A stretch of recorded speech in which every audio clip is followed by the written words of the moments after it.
Ek hoor nou dag, vertel 'n pel vir my die storie.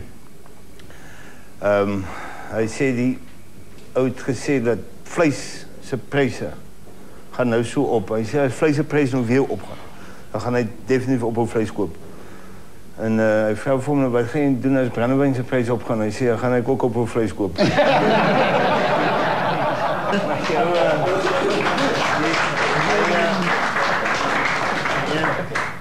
Hy sê ou het my gesê, hy sê man, die ou kom by die dokter, hy sê die dokter, hy weet nou nie meer wat om te maak, want hy kry glad nie slaap, hy sê op sy bed lê, dan glo hy daar is iemand onder die bed, dan gaan lê hy onder die bed, dan glo hy daar is iemand bo op die bed, hy kry glad nie geslaap nie. Dokter sê, jong, dis 'n diep saak, jy sal jy waarskynlik moet nou terapie kry by sielkundige. En die ou sê, wat is 'n dier? Hy sê, dit is maar 'n bloody dier, ja.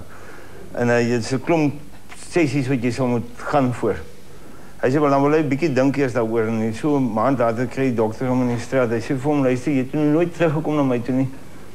Wat gaan aan? Hy sê nee, baie man het so my probleem opgelos, het gesê ek moet bed se pote afsag.